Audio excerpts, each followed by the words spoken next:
നമസ്കാരം, ഏവർക്കും post market റിപ്പോർട്ട്സുകളിലേക്ക് സ്വാഗതം.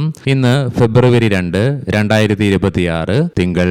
അങ്ങനെ ബഡ്ജറ്റിനെ തുടർന്ന് ഇന്നലെ നേരിടേണ്ടി വന്ന അതിശക്തമായ ഇടിവിന് ശേഷം ഇന്ന് ഇന്ത്യൻ മാർക്കറ്റിന് തിരിച്ചുവരവ് നടത്തിക്കൊണ്ട് അതിശക്തമായ നേട്ടത്തോടുകൂടി തന്നെ വ്യാപാരം അവസാനിപ്പിക്കുവാനും സാധിച്ചു. തുടർച്ചയായിട്ടുണ്ടായിരുന്ന 2 ട്രേഡിംഗ് സെഷനിലെ നഷ്ടത്തിനു ശേഷം ഇന്ന് പല ഘട്ടങ്ങളിലും അതിശക്തമായ ഇടിവ് നേരിട്ടെങ്കിലും ആ നഷ്ടങ്ങളെയൊക്കെ തിരിച്ചു പിടിച്ചുകൊണ്ട് ഇന്നത്തെ ഡേ ലോയിൽ നിന്നും 950 പോയിന്റുകളുടെ നേട്ടം സെൻസെക്സിന് കൈവരിക്കുവാൻ സാധിച്ചപ്പോൾ നിഫ്റ്റിക്ക് 25,100 എന്ന ലെവലും ഇന്ന് മറികടക്കുവാൻ സാധിക്കുകയുണ്ടായി. എന്തെല്ലാം കാരണങ്ങളാണ് ഇത് നമ്മുടെ മാർക്കറ്റിനെ ശക്തമായ ഒരു നേട്ടത്തിലേക്ക് നയിക്കുവാൻ ഉണ്ടായതെന്ന് വിശദമായി തന്നെ നമുക്ക് ഈ വീഡിയോയിൽ പരിശോധിക്കാം. ലീഡിംഗ് ആയ എല്ലാ ഇൻഡസ്ട്രീസിലും ഗ്യാപ് ഡൗണോട് കൂടിയിട്ടുള്ള ഓപ്പണിംഗ് ആയിരുന്നു ഇന്ന് ലഭ്യമായിരുന്നതും. എങ്കിലും ഇന്ന് നിഫ്റ്റിക്ക് 24,679 എന്ന ലെവലിൽ സപ്പോർട്ടും എടുക്കുവാൻ സാധിച്ചു. തുടർന്ന് മാർക്കറ്റിലുണ്ടായ അതിശക്തമായ നേട്ടത്തിന്റെ ഫലമായിട്ട് ഇന്നത്തെ മാർക്കറ്റിന്റെ അവസാന ഘട്ടത്തിലേക്ക് എത്തിയപ്പോൾ 25,108 എന്ന ലെവലിൽ റെസിസ്റ്റൻസും നേരിട്ടു. എങ്കിലും 262 പോയിന്റുകളുടെ നേട്ടത്തോടുകൂടി 25,100 എന്ന ലെവലിന് തൊട്ടു താഴെയായിട്ട് വ്യാപാരം അവസാനിപ്പിക്കുവാൻ സാധിച്ചപ്പോൾ സെൻസെക്സിന് 943 പോയിന്റുകളുടെ നേട്ടത്തോടുകൂടിയും ബാങ്ക് നിഫ്റ്റിക്ക് 201 പോയിന്റുകളുടെ നേട്ടത്തോടുകൂടിയും വ്യാപാരം അവസാനിപ്പിക്കുവാനും സാധിച്ചു. എങ്കിലും NSEയുടെ അഡ്വാൻസ് ഡിക്ലൈൻ റേഷ്യോയിൽ ആകെ 1,312 സ്റ്റോക്കുകൾക്ക് മാത്രമേ നേട്ടത്തോടുകൂടി വ്യാപാരം അവസാനിപ്പിക്കുവാനായുള്ളൂ. അതേസമയം 1,597 സ്റ്റോക്കുകൾക്ക് നഷ്ടത്തോടുകൂടിയും വ്യാപാരം അവസാനിപ്പിക്കേണ്ടതായിട്ട് വരികയുമുണ്ടായി. Tata Motors Passenger Vehicles, Tata Consumer, Adani Ports, Power Grid, Reliance Industries തുടങ്ങിയ സ്റ്റോക്കുകൾ ഇന്ന് നിഫ്റ്റിയിൽ നേട്ടം കൈവരിച്ചപ്പോൾ Shriram Finance, Max Health Care, Cipla, Axis Bank, Infosys തുടങ്ങിയ സ്റ്റോക്കുകൾക്ക് ഇന്ന് നിഫ്റ്റിയിൽ നഷ്ടവും നേരിടേണ്ടതായിട്ട് വരികയുണ്ടായി. സെക്ടർ വൈസ് നോക്കുമ്പോൾ ഇന്ന് FMCG, metal, oil and gas, energy, infra, reality തുടങ്ങിയ മേഖലകൾക്ക് 1% മുതൽ 2% നേട്ടവും ഇന്ന് കൈവരിക്കുവാൻ സാധിച്ചപ്പോൾ മീഡിയ, IT, ഹെൽത്ത് കെയർ തുടങ്ങിയ മേഖലകൾക്ക് ഇന്ന് നഷ്ടത്തോടുകൂടിയും വ്യാപാരം അവസാനിപ്പിക്കേണ്ടതായിട്ടും വന്നു. ബോർഡർ മാർക്കറ്റ്സുകൾക്കും നേരിയ തോതിലാണെങ്കിലും ഇന്ന് നേട്ടം കൈവരിക്കുവാൻ സാധിച്ചതിന്റെ ഫലമായിട്ട് മിഡ് ക്യാപ്പിന് 0.7% നേട്ടവും സ്മോൾ ക്യാപ്പിന് 0.3% നേട്ടത്തോടുകൂടിയും വ്യാപാരം അവസാനിപ്പിക്കുവാനും സാധിച്ചു. ഇന്ത്യൻ രൂപയ്ക്ക് അമേരിക്കൻ ഡോളറിനെതിരെ അതിശക്തമായ തിരിച്ചുവരവ് ഇന്ന് നടത്തുവാനും സാധിച്ചു. തൽഫലമായി വെള്ളിയാഴ്ചത്തെ ക്ലോസിംഗ് ലെവലിൽ നിന്നും 48 പൈസയുടെ നേട്ടത്തോടുകൂടി 91.51 എന്ന ലെവലിലായിട്ട് വ്യാപാരം അവസാനിപ്പിക്കുവാനും സാധിക്കുകയുണ്ടായി. റേറ്റിംഗ് ഏജൻസിയായ ജെഫ്രീസ് ഇന്നലെ ഇന്ത്യൻ യൂണിയൻ ബഡ്ജറ്റിൽ നടപ്പാക്കിയ ഫ്യൂച്ചർ ആൻഡ് ഓപ്ഷൻ സെഗ്മെന്റിലെ STTയിൽ നടപ്പിലാക്കിയ വർധനവ് വലിയ തോതിൽ തന്നെ കൈകാര്യം ചെയ്യാനാകുമെന്നുള്ള അഭിപ്രായം പങ്കുവച്ചതിനെ തുടർന്ന് ക്യാപിറ്റൽ മാർക്കറ്റ് സ്റ്റോക്കുകളായ BSE, ഏഞ്ചൽ 1 തുടങ്ങിയ സ്റ്റോക്കുകളിൽ 5% ഉയർച്ച ഇൻട്രാഡേ ബേസിസിൽ അനുഭവപ്പെടുകയും ചെയ്തു. ഇന്നലെ ഉണ്ടായ 5%-ലേറെ ഇടിവിന് ശേഷം ഇന്ന് ഡിഫൻസ് മേഖലയ്ക്കും തിരിച്ചുവരവ് നടത്തുവാനായി ഇന്ന് മാർക്കറ്റിന് കൈവരിക്കുവാൻ സാധിച്ച നേട്ടത്തെ തുടർന്ന് തൽഫലമായി 1%-ലേറെ നേട്ടത്തോടുകൂടി തന്നെ വ്യാപാരം അവസാനിപ്പിക്കുവാനും സാധിച്ചു. അതേസമയം യൂണിയൻ ബഡ്ജറ്റിന്റെ ഫലത്തിന്റെ തുടർച്ചയായി E2E നെറ്റ്വർക്ക്സ്, ആനന്ദരാജ് തുടങ്ങിയ ഡാറ്റാ സെന്റർ സ്റ്റോക്കുകളിലും ഇന്നും റാലി തുടർന്നതിന്റെ ഭാഗമായിട്ട് 10% ഉയർച്ചയും അനുഭവപ്പെടുകയുണ്ടായി. 2026 സാമ്പത്തിക വർഷത്തിലെ മൂലധന നിക്ഷേപം 32,000 കോടി രൂപയായി ഉയർത്തിയതിനു പിന്നാലെ പവർ ഗ്രിഡിന്റെ ഓഹരികളിൽ ഇന്ന് 7% ഉയർച്ചയും ഇൻട്രാഡേ ബേസിസിൽ അനുഭവപ്പെട്ടു.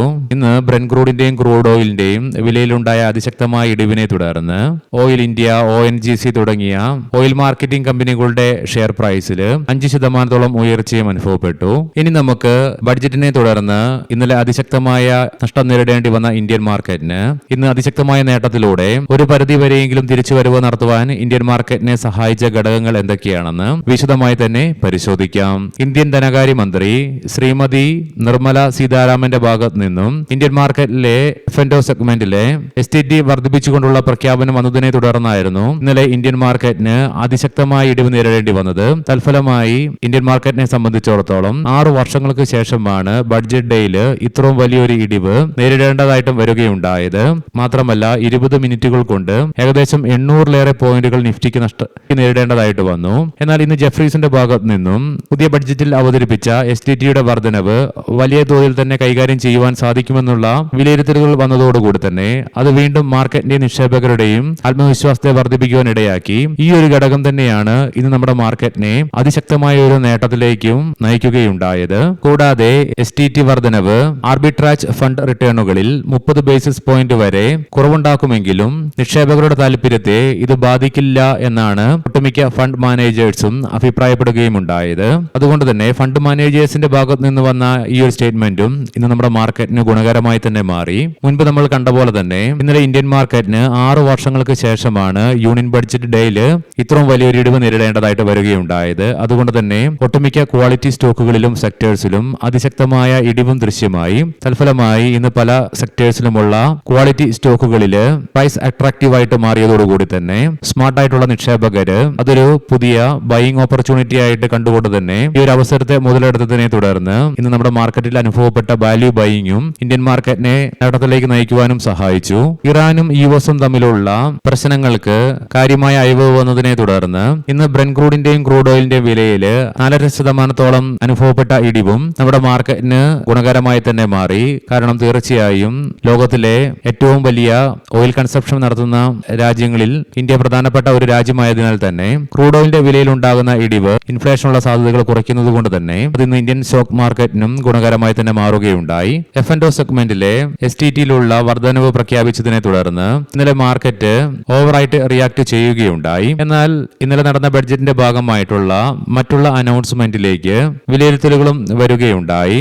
അതായത് ദീർഘകാല വളർച്ചയിൽ ശ്രദ്ധ കേന്ദ്രീകരിച്ചുള്ള ബഡ്ജറ്റ് പ്രഖ്യാപനങ്ങളും നിക്ഷേപകരുടെ വികാരത്തിന് സഹായകമായി മാറുകയുമുണ്ടായി. കൂടാതെ ഉൽപാദനം വർദ്ധിപ്പിക്കുന്നതിനായിട്ടുള്ള നടപടികൾ ധനമന്ത്രി പ്രഖ്യാപിക്കുകയും ചെയ്തു. ആഗോള ഡാറ്റാ സെന്ററുകൾക്ക് ദീർഘകാല നികുതി ആനുകൂല്യങ്ങൾ വാഗ്ദാനം ചെയ്തു. കൃഷിക്കും ടൂറിസത്തിനും പിന്തുണ പ്രഖ്യാപിച്ചു. 2026-2027 53.5 ലക്ഷം കോടി രൂപയുടെ കേന്ദ്ര ബഡ്ജറ്റ് തുടർച്ചയായ സാമ്പത്തിക ഏകീകരണത്തോടൊപ്പം സുസ്ഥിരമായ അടിസ്ഥാന സൗകര്യ ചെലവുകളും സൂചിപ്പിക്കുന്നതുകൊണ്ട് തന്നെ ഇന്നലെ ബഡ്ജറ്റിൽ വന്ന ഈ പ്രഖ്യാപനങ്ങളും ഇന്ന് നമ്മുടെ മാർക്കറ്റിനെ നേട്ടത്തിലേക്ക് നയിക്കുവാനും ഉപകരിക്കപ്പെടുകയും ചെയ്തു.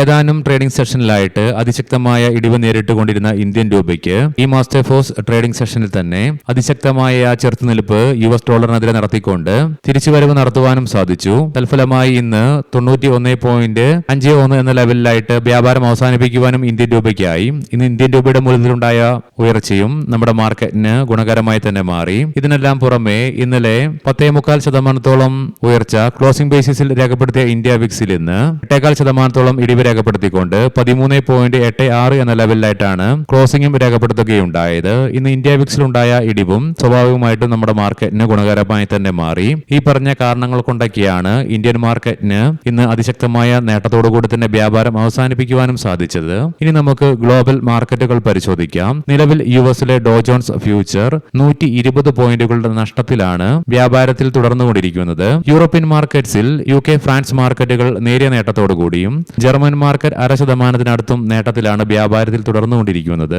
ഏഷ്യൻ മാർക്കറ്റ്സിലേക്ക് വരുമ്പോൾ നെഗറ്റീവ് സെന്റിമെന്റ്സ് ആണ് കാണുവാനായിട്ട് സാധിക്കുന്നത്. ഇന്ന് ഇന്ത്യൻ മാർക്കറ്റുകൾ ഒഴികെ ബാക്കി എല്ലാ മാർക്കറ്റുകൾക്കും നഷ്ടത്തോടുകൂടി തന്നെ വ്യാപാരം അവസാനിപ്പിക്കേണ്ടതായിട്ടും വരികയുണ്ടായി. മാത്രമല്ല ഇന്ന് കൊറിയൻ, ഇന്തോനേഷ്യൻ മാർക്കറ്റുകൾക്ക് 5% നഷ്ടത്തോടുകൂടിയും വ്യാപാരം അവസാനിപ്പിക്കേണ്ടതായിട്ടും വന്നു. കൊമോഡിറ്റിയിലേക്ക് വരുമ്പോൾ ബ്രെന്റ് ക്രൂഡിന്റെ വിലയിൽ 4% ക്രൂഡ് ഓയിലിന്റെ വിലയിൽ 4.25% ഇടിവ് രേഖപ്പെടുത്തുമ്പോൾ ഗോൾഡിന്റെ വിലയിലും 4% അഥവാ $194 ഇടിവാണ് അനുഭവപ്പെടുന്നത്. ബ്രെന്റ് ക്രൂഡിന്റെ വില 66.18 $US പെർ ബാരൽ എന്ന നിലയിലായിട്ടും ക്രൂഡ് ഓയിലിന്റെ വില 62.14 $US പെർ ബാരൽ എന്ന നിലയിലേക്കും എത്തിച്ചേരുകയുമുണ്ടായി. ഗോൾഡിന്റെ വില 4690.11 $US പെർ ഔൺസ് എന്ന നിലയിലായിട്ടാണ് വ്യാപാരം നടന്നുകൊണ്ടിരിക്കുന്നതും. ഇന്നത്തെ പ്രധാനപ്പെട്ട സ്റ്റോക്കിംഗ് ന്യൂസുകൾ പരിശോധിക്കാം. മുൻകൂട്ടി ഓർമ്മിപ്പിച്ചുകൊള്ളട്ടെ, ഇത് ഒരു ബൈ ഓർ സെൽ റെക്കമെൻഡേഷൻ അല്ല. ഹന്ന ജോസഫ് ഇന്ന് സ്റ്റോക്ക് SME പ്ലാറ്റ്ഫോമിൽ ലിസ്റ്റ് ചെയ്യപ്പെടുകയുണ്ടായി. IPO പ്രൈസിൽ നിന്നും 7% പ്രീമിയത്തിന്റെ നഷ്ടത്തോടുകൂടി ശ്രീരാം മൾട്ടിടെക് Q3 ഏർണിംഗ്സിൽ കൺസോളിഡേറ്റഡ് ഇയർ ഓൺ ഇയർ ബേസിസിൽ റവന്യൂവില് 13.9% വളർച്ച രേഖപ്പെടുത്തുകയുണ്ടായി. ജയ് ബാലാജി ഇൻഡസ്ട്രീസ് ഇന്നു മുതൽ OPVC പൈപ്പുകൾ, ട്യൂബുകൾ, ഫിറ്റിംഗുകൾ എന്നിവയുടെ വാണിജ്യാടിസ്ഥാനത്തിലുള്ള ഉൽപാദനം കമ്പനി ആരംഭിക്കുകയുണ്ടായി. ബ്രഹ്മപുത്ര ഇൻഫ്രാസ്ട്രക്ചർ അസാമിലെ നദീതീര സംരക്ഷണ പ്രവർത്തനങ്ങൾക്കായി 68.91 കോടി രൂപയുടെ ഓർഡർ കമ്പനിക്ക് ലഭിക്കുകയുണ്ടായി. ആര്യൻ പ്രോ സൊല്യൂഷൻസ് IDBI ബാങ്കിന്റെ ഒരു ഡാറ്റാ സെന്റർ വിപുലീകരണ പദ്ധതിക്കായി കമ്പനിക്ക് പുതിയ ഓർഡർ ലഭിച്ചു. വിധി സ്പെഷ്യാലിറ്റി Q3 റിസൾട്ടില് കൺസോളിഡേറ്റഡ് ഇയർ ഓൺ ഇയർ ബേസിസിൽ നെറ്റ് പ്രോഫിറ്റില് കഴിഞ്ഞ വർഷം ഇതേ ക്വാർട്ടറിൽ 12.7 കോടി രൂപയിൽ നിന്നും നേരിയ ഇടിവ് രേഖപ്പെടുത്തിക്കൊണ്ട് ഇത്തവണ 12.4 കോടി രൂപയായിട്ട് റിപ്പോർട്ട് ചെയ്യുകയുമുണ്ടായി. ഗെയിൽ ഇന്ത്യ അടുത്ത 2 വർഷത്തിനുള്ളിൽ ഏകദേശം 85 CNG സ്റ്റേഷനുകൾ രാജ്യത്ത് കൂട്ടിച്ചേർക്കുവാൻ കമ്പനി പദ്ധതിയിടുന്നു എന്നുള്ള റിപ്പോർട്ട്സ് വരുന്നുണ്ട്. ഹ്യുണ്ടായി മോട്ടോർ ഇന്ത്യ Q3 റിസൾട്ടില് കൺസോളിഡേറ്റഡ് ഇയർ ഓൺ ഇയർ ബേസിസിൽ നെറ്റ് പ്രോഫിറ്റിൽ 6% വളർച്ച രേഖപ്പെടുത്തിക്കൊണ്ട് 1234 കോടി രൂപയായി റിപ്പോർട്ട് ചെയ്തപ്പോൾ റവന്യൂവിലും 8% വർധനവ് രേഖപ്പെടുത്തി. ഏവർക്കും ശുഭരാത്രി നേരുന്നു. നാളെ രാവിലെ പ്രീ മാർക്കറ്റ് റിപ്പോർട്ട്സുമായി കണ്ടുമുട്ടാം. നന്ദി, നമസ്കാരം.